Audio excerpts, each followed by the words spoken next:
For Allison Brooks and Deanna Thompson, going to a store can be a traumatic experience. They each have psychiatric disabilities that make it difficult for them to handle crowds and loud noises. Thanks to their psychiatric service dogs, they are better able to handle their stress when going out in public. Allison explains what a psychiatric service dog is. A psychiatric service dog is a dog that's trained to perform work or tasks to help their disabled handler.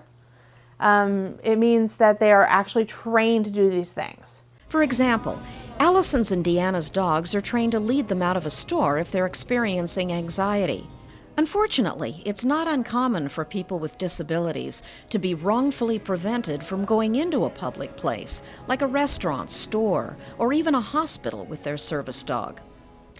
Pamela Cohen is an attorney with Disability Rights California, which ensures that the rights of those with service dogs are protected. Under the Americans with Disabilities Act, or ADA, people with disabilities have a legal right to bring service animals into businesses and public places. Service animals are not pets, so they must be allowed access even where pets are not allowed. Cohen says when a person with a service animal enters a business or other public place, they cannot be asked about the nature or extent of their disability. However, there are two questions they can be asked. The first is whether the service animal is required because of the person's disability, and the second is what kind of work or tasks the service animal performs. While Deanna and Allison choose to use vests or signage to identify their animal, it is not required, and federal law does not require the dogs to be licensed or registered.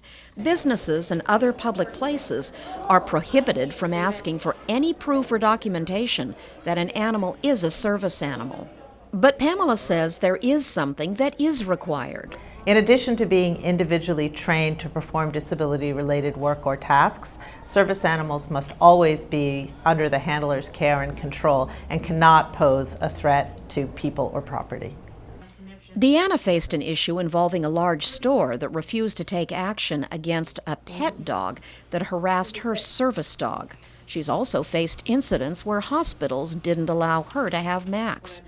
They're required to allow patients to bring service dogs with them unless the hospital can prove that the dog would pose a threat.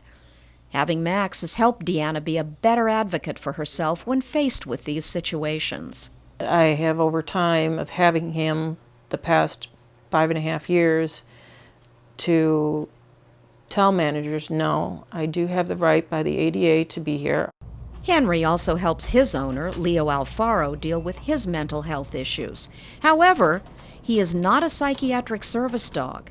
He's an emotional support animal and offers comfort when Leo is depressed. But according to Pamela Cohen, that's different in the eyes of the law. Under federal law, people do not have a right to bring emotional support animals into businesses and public places. That right belongs only to people who have service animals, which means that the animal is a dog or a miniature horse that's individually trained to perform work or tasks that's related to the individual's disability.